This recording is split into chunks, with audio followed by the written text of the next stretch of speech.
நமஸ்தே குட்டீஸ், நம்மளோட குட்டி ஹிந்தி லேர்னர் சேனல்ல நம்ம தமிழ் வழி ஹிந்தி கல்வி பார்த்துட்டு இருக்கோம். அதுல இன்னைக்கு என்ன பார்க்க போறோம் அப்படின்னு, உயிரெழுத்துக்கள் ஆவுல இருந்து அக வரைக்கும் அப்படின்னு நம்ம சொல்லுவோம். ஆனா அக, அந்த அக அப்படின்னு அந்த உயிரெழுத்துக்கள் வரிசையில நம்ம எழுதுறோம் இல்லையா, அந்த ரெண்டு எழுத்தும் அயோபாக் அப்படின்னு சொல்லுவோம். உயிரெழுத்துக்கள் 11 அவு வரைக்கும், அவுக்கு அப்புறம் வர அக அப்படின்னு போடுவோம். அது நம்ம சொல்லும்போது அப்படின்னு சொல்லுவோம்.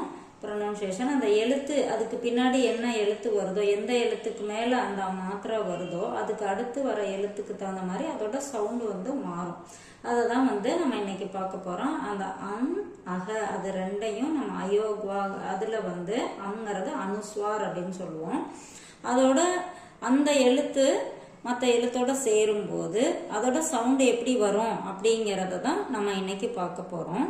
இப்ப பாருங்க, தமிழ் எழுத்தின் மேல் புள்ளி இட்டால் அவ்வெழுத்து இக்கு. இப்ப காவோட மேல புள்ளி வச்சா இக்கு, சாவோட வைக்கும் போது இச்சு, டாவுல வைக்கும் போது இட்டு, இந்த மாதிரி நம்ம படிப்போம் இல்லையா. அததான் என மெய்யெழுத்தாக உச்சரிக்கப்படும். ஹிந்தியில் அவ்வாறு புள்ளியிட்டால் அவ்வெழுத்துடன் இம் என்னும் ஒளி சேர்த்து உச்சரிக்கப்படும்.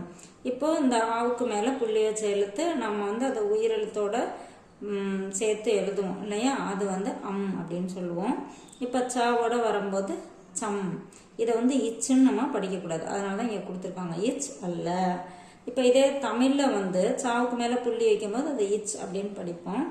ஸோ இங்க இச் அல்ல அப்படின்னு சொல்லி கொடுத்துருக்காங்க, சம். அதே மாதிரி காவுக்கு மேல புள்ளி வைக்கும்போது இக்கு அல்ல, கம். அடுத்தது டாவுக்கு மேல வைக்கும்போது டம், அது இட்டு கிடையாது, அதனால இட் அல்ல அப்படின்னு கொடுத்துருக்காங்க. இவ்வாறு தனி எழுத்தின் மேல் புள்ளி இட்டால் அப்புள்ளியை எம் என உச்சரித்தல் வேண்டும்.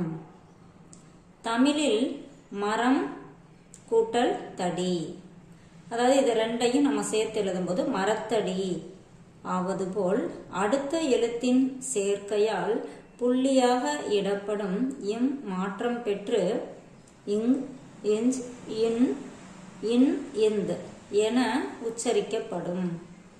இது இலக்கணத்தில் சந்தி எனப்படும்.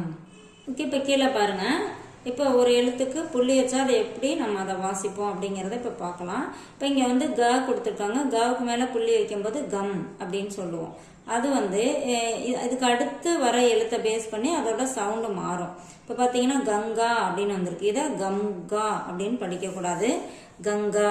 ஏன்னா இந்த புள்ளி வச்ச எழுத்துக்கும் அடுத்த எழுத்து எந்த வரிசையில் வருதோ அதில் கடைசி எழுத்து இங்கு அப்படின்னு சொல்லுவோம் இல்லையா, அந்த எழுத்து சவுண்டு பேஸ் பண்ணி இது மாறும். அடுத்து பார்த்தீங்கன்னா உங்களுக்கு புரியும். இப்போ பம் அப்படிங்கிறது பின்னாடி ஜா வந்திருக்கிறது, அதுக்கு தகுந்த மாதிரி இங்கே எப்படி சவுண்ட் வருது, பஞ்சாப். இந்த பஞ்சு சவுண்ட் வருது, பஞ்சாப். பஞ்சாப் அப்படிங்கிறது கிடையாது. அடுத்தது பாருங்க, இங்கேயும் பம் தான், ஆனால் இங்கே இந்த பம்க்கு அடுத்த லெட்ரு டா வந்திருக்கு. ஸோ இங்கே இன்னு 3 சுழி போட்டிருக்காங்க. ஏன்னா டா வரிசையில் நம்ம கடைசியாக 3 சுழி போடுவோம், அந்த சவுண்டை பேஸ் பண்ணி இது சேஞ்ச் ஆகுது. அப்போ பண்டால், இது பம்டால் அப்படின்னு படிக்கக்கூடாது. அடுத்தது கம், காவுக்கு மேலே புள்ளி வைக்கும்போது கம். இது நம்ம எப்படி படிக்கிறோம், கந்தன். இந்த த வரிசையில் த த த த ந வருது இல்லையா, அந்த ந அதில் அதை 2 சுழி நாவாவும் வச்சுக்குவோம், அந்த தா இந்த தா மாதிரி வர இந்த நாவாவும் வச்சுக்குவோம். அதனால இங்கே கந்தன், இந்த எழுத்து சவுண்டு இந்த மாதிரி சேஞ்ச் ஆகுது. இது கம்தன் அப்படின்னு நம்ம படிக்கக்கூடாது. அடுத்து பாருங்க, கங்கா எனும் சொல்லில் மேல் புள்ளி இங்கு எனவும், பஞ்சாப் எனும் சொல்லின் மேல் புள்ளி இஞ்ச் எனவும், பண்டால் எனும் சொல்லின் மேல் புள்ளி இன் எனவும், கந்தன் எனும் சொல்லில் மேற்புள்ளி இன், இந்த் எனவும் இம் மாற்றம் பெற்று வந்துள்ளதை கவனிக்கவும்.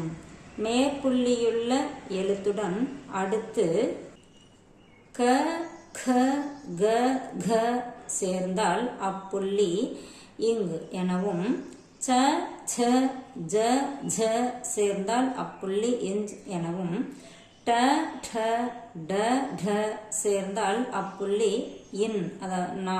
இங்கே கீழே வந்து எல்லாத்துலேயுமே சின்ன டாட் வச்சுருக்காங்க. இன் எனவும் த த த த சேர்ந்தால் அப்புள்ளி இன் இந்து எனவும் உச்சரிக்கப்படும்.